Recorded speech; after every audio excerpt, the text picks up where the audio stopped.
আমরা যখন কাউকে সালাম দিই আসসালামু আলাইকুম, তখন কিছু সাধারণ মানুষ আছে না বুঝে ওয়ালাইকুম আসসালাম আবার ফিরাইয়া আসসালামু আলাইকুম। আবার কেউ পাতিলের সঙ্গে পা লাগলে চুমা দেয়, সালাম দেয়, মানে কপালে লাগায় সালাম দেয়। সালাম একবার দিছি, হুজুর শুনে নাই, হুজুর রেখা হুজুর সালাম দিছি হুজুর। আবার আরেকটা সালামের পদ্ধতি আছে, কপালে লাগায়, নাকে লাগায়, মুখে লাগায়। আপনাদের বাংলাদেশের একজন গর্ব আলহামদুলিল্লাহ নাম করে স্কলার, ইউটিউবে আপনারা হয়তো দেখেছেন বা সরাসরি দেখতে পারেন, শেখ আহমদুল্লাহ হাফিজাউল্লাহ নাম শুনেছেন? হ্যাঁ, বাংলাদেশের একজন শ্রদ্ধাভাজন আলেমে দিন। তো উনি একটি চমৎকার উত্তর দিয়েছেন এই যে পায়ে ধরে সালাম দেওয়ার ব্যাপারে, খুব চমৎকার একটা কথা বলেন। তিনি বলেন, ওনাকে প্রশ্ন করা হয়েছে যে পায়ে ধরে সালাম দেওয়া যাবে কিনা। মাশাআল্লাহ, আল্লাহ শেখের মাঝে বারাকাল্লাহু ফি, আল্লাহ তার মাঝে আরো বরকত দান করুন, এত সুন্দর উত্তর দিয়েছেন। তিনি বলেছেন যে পায়ে ধরে সালাম যে দিবেন, এখন ইসলামের পদ্ধতিতে সালাম দিলে সালামের জবাবও দিতে হয়।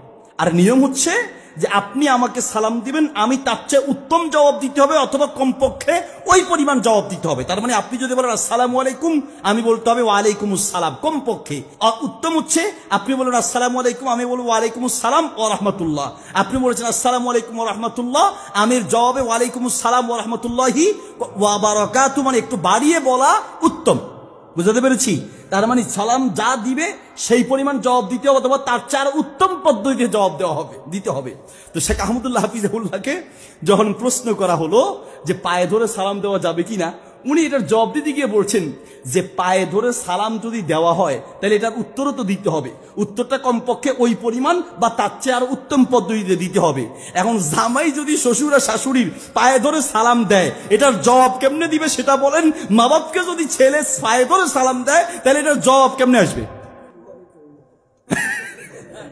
তাহলে জবাব উল্টা দিতে হবে না কি? মানে আপনার পা ধরছে, আপনি আবার ছেলের পা ধরবেন, হইলো? নাউজুবিল্লাহ বলেন। তাহলে এই পদ্ধতিটার যে বানর পদ্ধতি স্পষ্ট বোঝা যায়, ঠিক কিনা? সম্মানিত উপস্থিতি, বলছিলাম যে সালাম দিবেন সুন্নাহ পদ্ধতিতে, সালাম দিতে হয় মুখে। আবার আরেকটা সালামের পদ্ধতি আছে, কপালে লাগায়, নাকে লাগায়, মুখে লাগায়। তার মানে রিক্সার ড্রাইভাররা প্রথম যে টাকা পায় এটাকে ব্রেকশোর সাথে লাগায়, কপালে লাগায়, নাকে লাগায়, মুখের মধ্যে বাপদাদার নাম ডুবাইয়া সুমা খায়।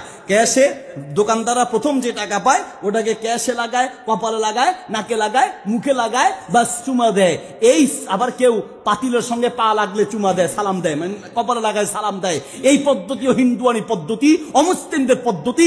ইসলামী পদ্ধতিতে সালাম শুধুমাত্র মুখে হবে, পায়ে ধরে কপালে লাগানোর সালামের পদ্ধতি ইসলামী পদ্ধতি নয়, ঠিক কিনা? আবার সালামের ক্ষেত্রে আরো কিছু ভুল আছে। আমরা যখন কোন সাধারণ ব্যক্তিকে সালাম দিই, তো সাধারণ মানুষরা মনে করছে যে সালাম খালি আমরা দিমু আর হুজুর